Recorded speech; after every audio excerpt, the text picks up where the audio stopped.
Hello and welcome to open academy. मैं गौरव पचौरी आप सभी का स्वागत करता हूं। दोस्तों आज हम बात करने वाले हैं भौतिक भूगोल के बारे में, फिजिकल ज्योग्राफी के बारे में। तो आप सामने दिख पा रहे होंगे हमारा एक सब्जेक्ट है ज्योग्राफी। उस ज्योग्राफी में भी एक पर्टिकुलर टॉपिक है जिसको बोलते हैं फिजिकल ज्योग्राफी, जो आपने सुना होगा। भौतिक भूगोल के बारे में बात करेंगे। तो यहाँ पे आप ये पूछेंगे ये कौन कौन से एग्जाम में आता है। तो आपने देखा होगा अगर हम बात करें एसएससी या किसी और बड़े छोटे एग्जाम की, तो रेलवे की, तो वहाँ पे हमें एक ना एक क्वेश्चन हमेशा देखने को मिलता है। अगर हम थोड़ा सा बड़े एग्जाम की बात करें, अगर हम यूपी की बात करें, यूपीपीसीएस की बात करें, तो वहाँ पे हमें कई सारे क्वेश्चन देखने को मिलते हैं। 3 से 4, 4 से 5 क्वेश्चन भी देखने को मिल जाते हैं। तो इसलिए हमारे लिए इंपॉर्टेंट है भौतिक भूगोल, क्योंकि हमें हर एक एग्जाम में, चाहे वो यूपीपीसीएस हो, यूपीएससी हो, यूपी पैट हो, एसएससी हो, यूपी पुलिस हो, रेलवे हो, कोई भी एग्जाम हो, हमें एक या दो हमेशा यहाँ से क्वेश्चन देखने को मिलता है। तो हमें यहाँ पे फिजिकल ज्योग्राफी के बारे में बात करनी है। तो क्वेश्चन यही है कि फिजिकल ज्योग्राफी में हम क्या पढ़ने वाले हैं। तो दोस्तों फिजिकल ज्योग्राफी में हम बहुत कुछ पढ़ने वाले होते हैं। जैसे इसके जो मेजर टॉपिक हैं वो आपको दिखाई देने चाहिए, जैसे कि स्कोप ऑफ फिजिकल ज्योग्राफी। तो क्या क्या इसका स्कोप है, हम क्या क्या पढ़ने वाले हैं यहाँ पर। तो सबसे पहले तो दोस्तों हम पढ़ेंगे लिथोस्फीयर के बारे में। लिथोस्फीयर के बारे में हमें पढ़ने से पहले पता भी होना चाहिए ये होता क्या है लिथोस्फीयर, ठीक है। तो लिथोस्फीयर के बारे में पढ़ेंगे। उसके बाद हम पढ़ेंगे एटमॉस्फेयर के बारे में। किसके बारे में बात करेंगे दोस्तों? एटमॉस्फेयर के बारे में बात करेंगे, ठीक है। तो अगर हम फिर हम बात करेंगे दोस्तों हाइड्रोस्फीयर के बारे में। फिर हम बात करेंगे बायोस्फीयर के बारे में। मतलब यहाँ पे हम क्या क्या पढ़ने वाले हैं। तो हमारे पास कुछ मेजर 4 टॉपिक है दोस्तों, जिनको अपन लिथोस्फीयर, लिथो माने होता है दोस्तों रॉक। क्या होता है? रॉक। और रॉक आप बताना दोस्तों कहाँ पे, हम कहाँ पे रह रहे हैं मेरे भाई? जमीन पे, स्थल पे। जो ये जमीन है ये रॉक है दोस्तों, और यहाँ पे हम रह रहे हैं, यहाँ पर पेड़ पौधे हैं, ये क्या है? लिथोस्फीयर। तो कुल मिला के इसे बोलते हैं स्थल मंडल। क्या बोलते हैं दोस्तों? स्थल मंडल। तो हमें ध्यान रखना है, आपसे कोई पूछे कि लिथोस्फीयर को क्या बोलते हैं, आप बताना स्थल मंडल, जहाँ पर हम रह रहे हैं, यहाँ पर रॉक्स हैं, है ना। तो लिथो का मतलब क्या होता है दोस्तों? रॉक, पत्थर। तो स्फीयर माने क्या होता है? मंडल। तो पहला ये मुद्दा आपका यहाँ पे खत्म हो गया कि लिथोस्फीयर के बारे में हम पढ़ने वाले हैं। यहाँ हम बहुत सारी अर्थ के बारे में एक्टिविटी पढ़ेंगे, है ना। अर्थ के इंटीरियर के बारे में बात करेंगे, अर्थ की आंतरिक संरचना के बारे में बात करेंगे। उसके बाद आंतरिक संरचना के बाद क्या क्या हमारी पृथ्वी के सरफेस पर क्या क्या होता है उसके बारे में बात करेंगे। और इसके अलावा हम अगला टॉपिक पढ़ेंगे दोस्तों, वो पढ़ेंगे एटमॉस्फेयर। क्या पढ़ेंगे? एटमॉस्फेयर। इसे बोलते हैं दोस्तों वायुमंडल। क्या बोलते हैं? वायुमंडल। तो आपको ये ध्यान देना है, इसे क्या बोलते हैं? वायुमंडल। एटमॉस्फेयर को क्या बोलते हैं? वायुमंडल। यहाँ पे हम बहुत सारी एटमॉस्फेयर की लेयर के बारे में स्टडी करेंगे, कौन सी लेयर में क्या मिलता है और कौन सी लेयर क्यों महत्वपूर्ण है। फिर हम बात करेंगे दोस्तों हाइड्रोस्फीयर के बारे में। क्या लिखा हुआ दोस्तों? ये हाइड्रो मतलब वाटर, पानी। तो यहाँ पे हम मेरे भाई ओशन के बारे में बात करेंगे, है ना, समुद्र के बारे में बात करेंगे, ठीक है। इसके बारे में बात करेंगे, ओशनोलॉजी के बारे में बात करेंगे, है ना, ट्रेंच के बारे में बात करेंगे, ठीक है। तो ये क्या हुआ? हाइड्रोस्फीयर। हाइड्रो मतलब पानी, इसे बोलते हैं जलमंडल। क्या बोलते हैं दोस्तों? जलमंडल। जब एक बात बताऊं मैं दोस्तों आपको, जब लिथोस्फीयर और एटमॉस्फेयर और हाइड्रोस्फीयर तीनों मिलके एक ऐसा सिस्टम क्रिएट करते हैं दोस्तों, उसी को अपन क्या बोलते हैं? बायोस्फीयर। तो मैं आपसे बोलूं, एक हमारे पास एक इकोसिस्टम है लिथोस्फीयर, एक हमारे पास क्या है? एटमॉस्फेयर, और एक हमारे पास क्या है? हाइड्रोस्फीयर। तो इसके लिए जो कॉमन शेप बनेगा मेरे भाई, जो कॉमन एरिया होगा, उसे क्या बोलेंगे? बायोस्फीयर। तो बायोस्फीयर किससे मिलकर बनता है दोस्तों? लिथोस्फीयर से मिलकर बनता है, एटमॉस्फेयर से मिलकर बनता है, और आपका हाइड्रोस्फीयर से मिलकर बनता है। और बायो माने दोस्तों क्या होता है? लाइफ। क्या होता है? लाइफ। तो लाइफ कब पॉसिबल है दोस्तों? जब ये तीनों कंपोनेंट हमारे पास अवेलेबल होंगे, लिथोस्फीयर, एटमॉस्फेयर और हाइड्रोस्फीयर। ये तीनों चीजें हमारे पास अगर है, इनमें से कुछ भी एक गायब हो जाता है तो हमारी लाइफ यहाँ पे सस्टेन नहीं कर पाएगी। तो हम यहाँ पे यही पढ़ने वाले लिथोस्फीयर के बारे में, एटमॉस्फेयर के बारे में और हाइड्रोस्फीयर के बारे में, और बाकी सारी इंफॉर्मेशन अपन गैदर करेंगे, बायोस्फीयर के बारे में भी थोड़ा बहुत जान लेंगे, ठीक है। तो ये तो है हमारे टॉपिक जहां हम पढ़ने वाले हैं, ठीक है। तो सबसे पहले हम क्या पढ़ेंगे? तो सबसे पहले हम पढ़ेंगे जियोमॉर्फोलॉजी। क्या पढ़ेंगे मेरे भाई? जियोमॉर्फोलॉजी। ये जियोमॉर्फोलॉजी क्या होती है मेरे भाई, है ना। तो जियोमॉर्फोलॉजी का मतलब क्या है? हम अर्थ के बारे में, हम अर्थ के स्टडी ऑफ लैंडफॉर्म, मतलब हमारी अर्थ है, ये अर्थ का सरफेस है, यहाँ पे पहाड़, नदी, नाले, तालाब, ये माउंटेन्स है ना, प्लेट्यू, पठार वगैरह सारी एक्टिविटी हो रही है यहाँ पे। तो ये सब क्या है? लैंड्स फॉर्म है ना। बीच बन गया, ओशन बन गया, ये सारी की सारी क्या है? लैंड्स। लैंड्स मान क्या होता है? मिट्टी। लैंड्स फॉर्म मतलब इससे क्या बना। तो लैंड्स फॉर्म के बारे में यहाँ पे हम स्टडी करते हैं, और ये अर्थ के सरफेस के बारे में सारी प्रोसीजर को भी समझाता है। इसी को बोलते हैं जियोमॉर्फोलॉजी। तो जियोमॉर्फोलॉजी और कुछ नहीं है, मतलब एक सिंपल सा टर्म्स है, जिसका मतलब ये है कि हम यहाँ पे अर्थ के सरफेस के बारे में और अर्थ के ऊपर जो बनने वाले लैंड फॉर्म है उनके बारे में स्टडी करते हैं। क्या करते हैं दोस्तों? उसके बारे में स्टडी करते हैं, ठीक है। तो study of land form and earth surface के बारे में जितनी प्रोसीजर है उन सब के बारे में बात करते हैं, उसे बोलते हैं जियोमॉर्फोलॉजी। तो तुम मेरी बात समझ पा रहे होगे, जियोमॉर्फोलॉजी होता क्या है कि हम अर्थ के लैंड फॉर्म के बारे में बात करते हैं। अर्थ के ऊपर, ये हमारी अर्थ है, अर्थ के ऊपर क्या क्या चीज बनी हुई है, क्या क्या चीज फॉर्म्स हुआ है, क्या बना हुआ है, ठीक है ना। जो कुछ बना हुआ है मेरे भाई, है ना, जो कुछ बना हुआ है उसकी अपनी एक क्रिएटिविटी होगी दोस्तों, उसकी अपनी एक शेप होगी, उसकी अपनी एक साइज होगी। तो वो सब कैसे बना, और उसके सारे के सारे प्रोसीजर के बारे में भी, उसकी प्रक्रिया के बारे में भी हम स्टडी करते हैं जियोमॉर्फोलॉजी में, ठीक है ना। तो हम यहाँ पे पढ़ने वाले हैं कुछ स्पेशली सबसे पहले लिथोस्फीयर के बारे में। किसके बारे में दोस्तों? लिथोस्फीयर के बारे में। तो हमारा यहाँ पे मैं आपको बता देता हूँ हम यहाँ पढ़ते क्या क्या है जियोमॉर्फोलॉजी में। आपको ये कुछ चीज़ें दिखाई दे रही होंगी, मैं उम्मीद करता हूँ थोड़ा सा क्लियर नहीं हो पा रहा होगा, बट आप देखना, ये लिखा हुआ है जियोमॉर्फोलॉजी या जियोमॉर्फिक प्रोसेस, प्रक्रिया के बारे में। इसमें हम एक तरफ देख रहे हैं टेरेस्ट्रियल प्रोसेस। क्या लिखा हुआ दोस्तों? ये टेरेस्ट्रियल प्रोसेस। इसका मतलब होता है स्थल, स्थल मतलब जमीन, टेरेस्ट्रियल मतलब होता है स्थलीय। कौन सा दोस्तों? स्थलीय, मतलब स्थल पर क्या क्या प्रोसेस होने वाली है। एक तरफ लिखा हुआ है एक्स्ट्रा टेरेस्ट्रियल। कल को आपसे क्वेश्चन पूछ लिया जाए इनमें से कौन सा एक्स्ट्रा टेरेस्ट्रियल बॉडी है, तो आप बता नहीं पाओगे क्योंकि आपको ये पता नहीं है। मैं आपको बता दूं, ये सब सारी एक्टिविटी क्या होती है? ओशन में। कहाँ पे होती है? समुद्र में। कहाँ पे होती है दोस्तों? समुद्र में। मतलब एक्स्ट्रा टेरेस्ट्रियल प्रोसेस बोलते हैं जहाँ पे समुद्र की घटनाएं होती हैं, उसे बोलते हैं एक्स्ट्रा टेरेस्ट्रियल प्रोसेस। ठीक है, तो हम यहाँ पे टेरेस्ट्रियल प्रोसेस को भी हम दो पार्ट में पढ़ेंगे। एक एक्सोजेनिक मतलब बाहर क्या हो रहा है, एक एंडो मतलब पृथ्वी के अंदर क्या हो रहा है। तो हम पृथ्वी के अंदर क्या चल रहा है, पृथ्वी के बाहर सरफेस पे क्या हो रहा है, ये सारी की सारी एक्टिविटी हम यहाँ पे पढ़ने वाले हैं। ठीक है ना, तो हम आगे चलते हैं पहले टॉपिक पे अपने। तो हमारा पहला ही टॉपिक है दोस्तों, है ना, जियोमॉर्फोलॉजी का, जैसे बोलते हैं इंटीरियर ऑफ अर्थ। क्या बोलते हैं दोस्तों? Interior of earth. मतलब हम यहाँ देखेंगे अर्थ की, पृथ्वी की आंतरिक संरचना। किसके बारे में बात करेंगे दोस्तों? पृथ्वी की आंतरिक संरचना के बारे में बात करेंगे। ठीक है, तो पृथ्वी की आंतरिक संरचना में हम क्या क्या पढ़ने वाले हैं यहाँ पे, तो मैं आपको यहाँ पे लिख देता हूँ। पृथ्वी की आंतरिक संरचना। ठीक है, तो पृथ्वी की आंतरिक संरचना के बारे में पढ़ने वाले। इंटीरियर ऑफ अर्थ, आप यहाँ पे देख पा रहे हो, इंटीरियर ऑफ अर्थ। तो दोस्तों आपको पता है हमारी अर्थ है, उसकी जो शेप है वो कैसी है? वो है जियोइड। कैसी है दोस्तों? जियोइड। ये आपको ध्यान रखना है, नोट भी कर लेना है। ठीक है ना, कि पृथ्वी की जो संरचना है, जो आकार है, जो शेप है, वो कैसी है? जियोइड है। तो हम देख पा रहे हैं मेरे भाई, और ऊपर से हमारी अर्थ कैसी है? 3D। कैसी है दोस्तों? 3D, 3 डायमेंशनल है। तो हमें इतना देखना है कि हमारी पूरी की पूरी अर्थ है जो 3D है दोस्तों, जो सॉलिड फॉर्म में, मतलब बोले तो उसका जो डायमेंशन है वो कैसा है? 3D है।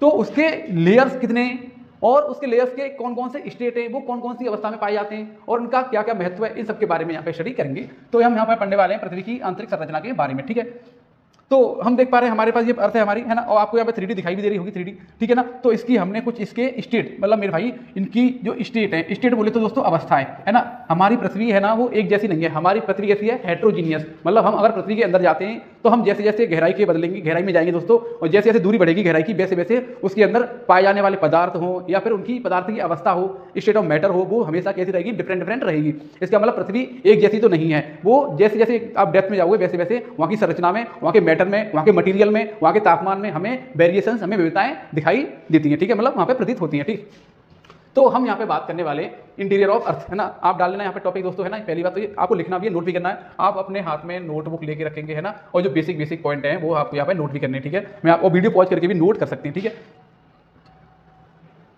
तो यहाँ पे हम बात करेंगे दोस्तों कि हमारी पृथ्वी की जो सबसे ऊपरी लेयर है उसका नाम क्या है? क्रस्ट। क्या दोस्तों? क्रस्ट। उसके बाद दूसरी लेयर से क्या बोलते हैं? मेंटल। क्या बोलते हैं? मेंटल। और उसके बाद तीसरी लेयर से बोलते हैं कोर। क्या बोलते हैं? कोर। तो हमारी पृथ्वी की जो संरचना है उसकी अपन गहराई के साथ जाओगे तो हमें अलग अलग अवस्थाएं मिलेगी। उन अवस्थाओं के आधार पर हमारी पृथ्वी की जो परत है मेरे भाई, उनके अलग अलग नाम भी दिए गए हैं। ठीक है, तो मैं आपसे पूछूंगा सबसे ऊपरी संरचना कौन सी है पृथ्वी की, तो आप बता देना क्रस्ट। क्या है दोस्तों? क्रस्ट। उसके बाद दूसरी कौन सी है? तो मेंटल। कौन सी है दोस्तों? मेंटल। तीसरी कौन सी है? आप बताएंगे दोस्तों कोर। तो आपको ध्यान रखना है crust, mental, core, crust, mental, core, crust, mental, core. हमारी पृथ्वी की 3 ये मेजर क्या है? परतें। इनके भी दोस्तों, इन परतों को भी, जो परतें हैं, जो लेयर्स हैं, उनको भी सब कैटेगराइज किया गया है। मतलब उनके अंदर भी हमने और ज्यादा वेरिएशंस देखी हैं। तो हम देख पा रहे हैं दोस्तों, यहाँ पे आप देख पा रहे हो, ये हमारी क्रस्ट है।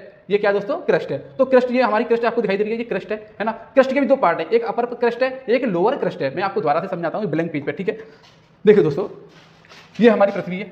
ठीक है, ये हमारी पृथ्वी है। इस पृथ्वी पे आपको पता है इसकी जो क्रस्ट है वो भी 2 टाइप की हो सकती है दोस्तों, 2 टाइप की हो सकती है। एक हो सकती है ओशनिक क्रस्ट, एक हो सकती है ओशनिक क्रस्ट मतलब समुद्री क्रस्ट, एक हो सकती है टेरेस्ट्रियल या फिर कॉन्टिनेंटल क्रस्ट। ये कैसी है दोस्तों? Continental crust.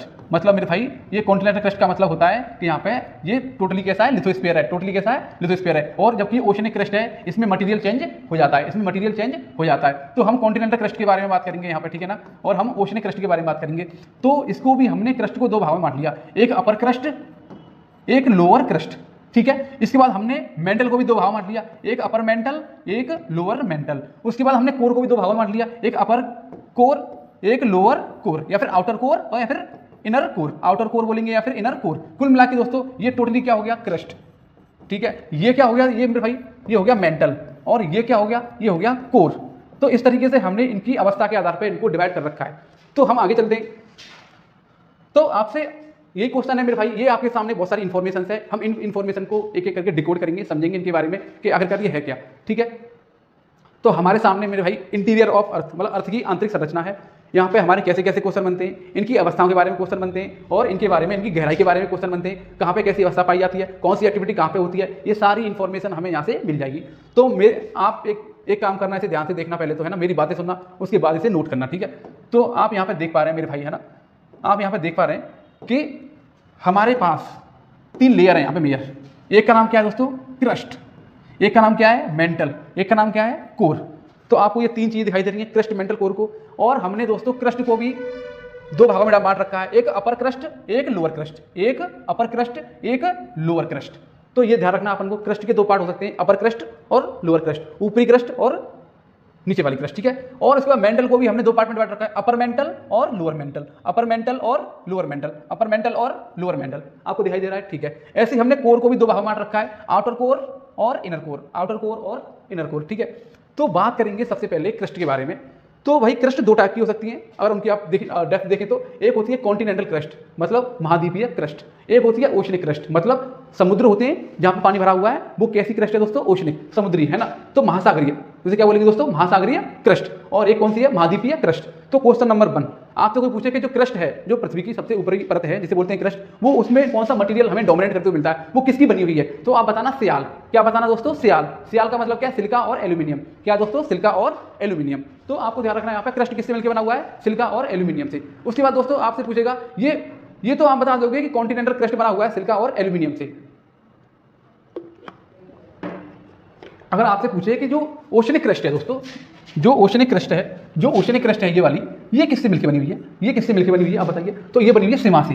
किससे दोस्तों? सीमा। ये सीमा क्या होता है? सिलिका और मैग्नीशियम, सिलिका और मैग्नीशियम, सिलिका और मैग्नीशियम, ठीक है। ये इंपोर्टेंट बात है। इसका मतलब आपसे पूछ ले कि चाहे ओशनिक क्रस्ट हो, चाहे वो कॉन्टिनेंटल क्रस्ट हो, महाद्वीपीय हो या महासागरी हो, क्या दोनों एक ही मटेरियल से बनी हुई है? तो आंसर है नहीं, दोनों का मटेरियल बिल्कुल अलग है। तो इसका मतलब जो कॉन्टिनेंटल, जो महाद्वीपीय क्रस्ट है, वो बनी है किससे? सियाल से बनी है। जबकि ओशनिक, महासागरीय क्रस्ट है, वो किससे बनी है? सीमा से। सीमा मतलब सिलिका और मैग्नीशियम, ठीक है ना, सिलिका और मैग्नीशियम। अगला क्वेश्चन, इसके बाद दूसरी लेयर कौन सी है दोस्तों? मेंटल। कौन सी है दोस्तों? मेंटल। तो मेंटल मेरे भाई, जो दूसरी लेयर मेंटल है, वो किससे मिलकर बनी हुई है? वो बनी हुई है सीमा से। किससे दोस्तों? सीमा से। तो क्रस्ट किससे बनी हुई है? कॉन्टिनेंटल क्रस्ट, वो बनी है आपको सियाल से, लेकिन मेंटल किससे बनी हुई है? सीमा से, ठीक है। तो आपसे पूछेगा मेंटल किससे बनी हुई है? सीमा से, आप बता देना। उसके बाद कोर, कोर किससे बनी है दोस्तों? निफे, निकिल और आयरन से, निकिल और आयरन से। किससे बनी हुई है? निफे, निकिल और आयरन, निकिल और आयरन, ठीक है। तो क्रस्ट, मेंटल, कोर। क्रस्ट है सियाल, मेंटल है सीमा और कोर है निफे। ये तीनों फैक्ट याद होनी चाहिए, ठीक है। इसके अलावा दोस्तों आपको ध्यान रखना है ये वाली बात कि इनकी स्टेट कौन सी है। ये क्वेश्चन आता है, स्टेट मतलब अवस्था। क्या हमारी पूरी पृथ्वी सॉलिड फॉर्म में? क्या पूरी पृथ्वी हमारी अंतरिक्ष संरचना लिक्विड फॉर्म में? क्या पूरी की पूरी गैसियस फॉर्म में? ये हमें पता होनी चाहिए। तो इसके लिए दोस्तों हमें क्या करना पड़ेगा? हमें इनके बारे में स्टडी करनी पड़ेगी। तो अगर मैं तुमसे एक बात बताऊं, जैसे जैसे अपन पृथ्वी के अंदर जाते हैं, जैसे जैसे हम पृथ्वी की गहराई के अंदर जाते हैं मेरे भाई, है ना, वैसे वैसे आपको पता है टेम्परेचर क्या करता है? बढ़ता है। वैसे वैसे तापमान में वृद्धि होती है, और तापमान में वृद्धि होगी तो मेरे भाई जो प्रेशर भी क्या होगा? उसमें वृद्धि होगी। तो हम पहले कुछ फैक्ट याद रखने। अगर आपसे थिकनेस की बात करें, किसकी बात करें? थिकनेस की। तो कॉन्टिनेंटल क्रस्ट की थिकनेस ओशनिक क्रस्ट से क्या है? ज्यादा है। तो कॉन्टिनेंटल क्रस्ट है ये ओशनिक क्रस्ट है, इसकी थिकनेस इससे ज्यादा है। अगर बात करें डेंसिटी की, तो घनत्व किसका ज्यादा होगा? अगर बात करें घनत्व की बात करें तो ओशनिक क्रस्ट, मतलब इसका घनत्व इससे ज्यादा है। आपको ध्यान रखना है। तो ओशनिक क्रस्ट का हमेशा घनत्व कॉन्टिनेंटल क्रस्ट से ज्यादा होता है। इसके अलावा एक और फैक्ट आपको याद रखना है, हर 32 मीटर पर, अगर तुम पृथ्वी के अंदर गहराई में 32 मीटर जाते हो, तो तुम्हें 1 डिग्री सेल्सियस, तो आपको 1 डिग्री सेल्सियस टेम्परेचर बढ़ता हुआ दिखाई देगा। तो आपको हमेशा 1 डिग्री टेम्परेचर क्या हुआ? बढ़ता हुआ महसूस होगा। तो ये आपको फैक्ट याद रखना। आपसे पूछ सकता है कितनी गहराई पर जाने पर 1 डिग्री सेल्सियस टेम्परेचर बढ़ता है? तो 32 मीटर गहराई जाने पर, ठीक है। अब आप बताइए एक बात, जैसे जैसे आप पृथ्वी के अंदर जाओगे, वैसे वैसे आपको पता है हमारी अर्थ के अंदर बहुत सारे एलिमेंट्स भी हैं, बहुत सारे एलिमेंट्स भी हैं। तो आपको लगता है यहाँ पे बहुत सारे रेडियो एक्टिव एलिमेंट होंगे, बहुत सारे रेडियो एक्टिव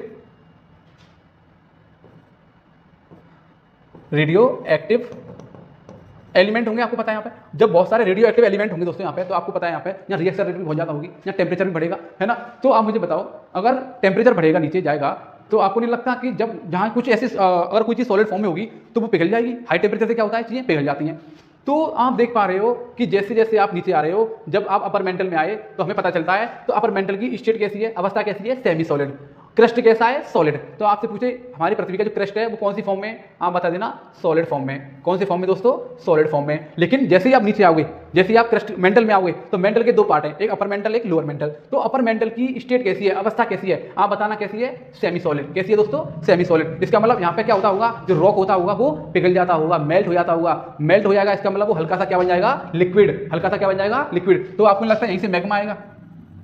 तो लावा मैग्मा की एक्टिविटी कहाँ से होती है मुझे ये बता दो। तो मैग्मा कहाँ से आता है, सेमी सॉलिड, मतलब बोले तो अपर मेंटल से। कहाँ से आता है दोस्तों, अपर मेंटल से आता है, ठीक है। इसके बाद नीचे आओगे, यहाँ पे क्या होता है बहुत ज्यादा, इस एरिया में जो आपको दिखाई दे रहा है लोअर मेंटल, क्या दिखाई दे रहा है, लोअर मेंटल, ठीक है। इसमें बहुत ज्यादा हाई प्रेशर होता है, बहुत ज्यादा हाई प्रेशर होता है। तो इसके बाद जब प्रेशर बहुत ज्यादा होगा और तापमान उससे कंपेयर में कम होगा, हाई प्रेशर होगा, तो कोई भी चीज क्या होगी, सॉलिड फॉर्म में आती है, आपने पता होना चाहिए, ठीक है ना। तो वो किस में जाएगी, सॉलिड फॉर्म में जाएगी।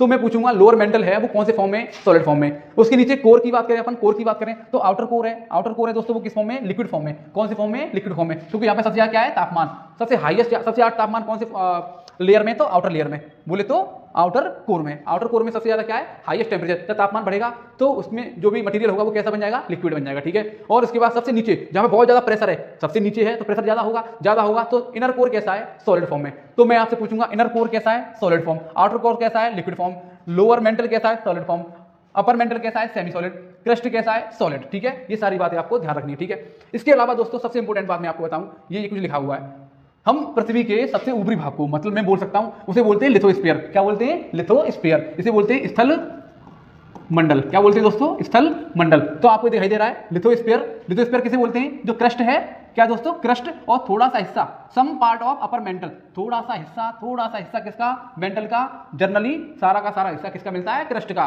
तो आपसे कोई पूछे लिथोस्फीयर क्या होता है, आप बता देना क्रस्ट, और क्रस्ट के अलावा कुछ हिस्सा किसका, अपर मेंटल का, उसे बोलते हैं अपन लिथोस्फीयर, जिसकी दूरी लगभग होती है 100 किलोमीटर। इसे बोलते हैं स्थल मंडल। इसके अलावा दोस्तों आप इसके बाद जो दूसरा मंडल आता है, दूसरा स्फीयर आता है, उसे बोलते हैं एस्थेनोस्फीयर। क्या बोलते हैं, एस्थेनोस्फीयर। हिंदी में बोलते हैं दुर्बलता मंडल, दुर्बलता मंडल।